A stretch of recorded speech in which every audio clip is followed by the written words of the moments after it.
नमस्कार मंडळी, मी मीरा. आज आई काय बनवत आहेत चला जाणून घेऊया. आई काय करताय? हा गोडा मसाला. या गोड्या मसाल्यामध्ये काय काय लागतं ते तुम्हाला मी सांगते.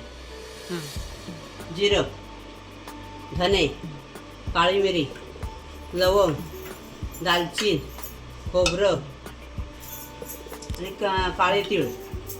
हा मसाला आम्ही गोडा मसाला आमच्या ब्राह्मण लोक जास्त करतात. तो आम्ही कसा तुरीची डाळ, उसळी कसल्या करायच्या झाल्या तर त्यात हा घातला की आमटी भाजीला चव येते. म्हणून मी आता तयारी केली आहे. आता मी भाजायला घेते. ही दालचिनी टाकली, ही काळी मिरी, लवंग याला मी भाजून घेते.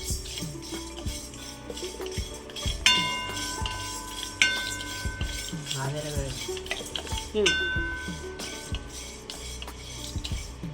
बोलू. हा गोडा मसाला आहे. हा आम्ही ब्राह्मणांमध्येच गोडा मसाला जास्त बनवला जातो. तो कसा आमटी तुरी डाळीची असते तर पुढे उसळी कसल्या केल्या तर त्यात हा आम्ही मसाला वापरतो. त्यामुळं खूप चव येते चांगली. पण तुम्हाला मी दाखवते कसा करायचा तो. आता बघा,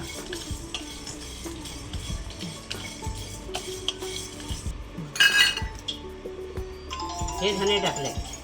हे धने भाजून घेतले. बाकीचं मग थोडं थोडं भाजून घेऊया.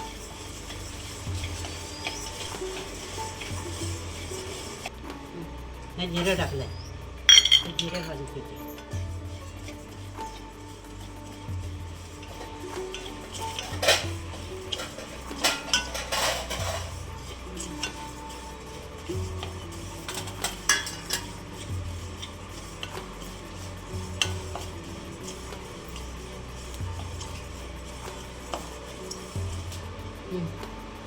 ही काळी तिळी आहे.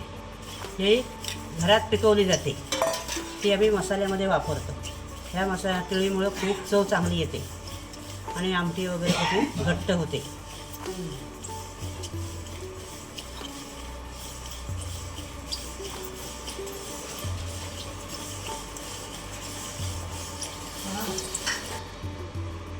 हे बघा, सुकं खोबरं आहे. हे घरात किसून घेतलं. ते आता भाजून घेते.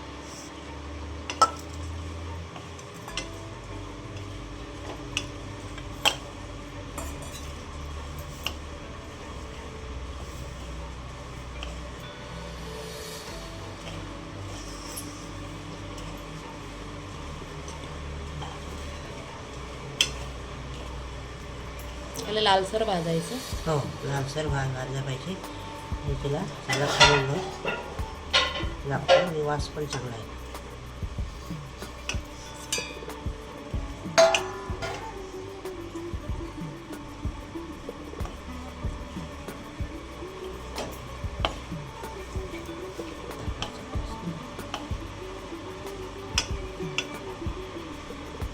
हे बघा, असं लालसर करायचं म्हणजे मिक्सरला पण बारीक चांगलं होतं आणि गोडा मसाला कसा एकजीव चांगला होतो. हे बघा, हे खोबरं भाजते ना, हे बिना कांदा लसूण असं मी वापरत नाही. ह्या मस्त सोहळ्याचं जेवण करायचं असतं कुठं काय, तेव्हा आपण हा मसाला वापरतो.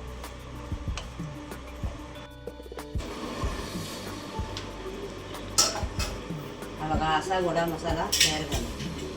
हा निदान कमीत कमी 6 महिने तरी टिकू शकतो. अच्छा. आणि हा कसा आमटी भाजीत घातला त्याला खूप चव येते.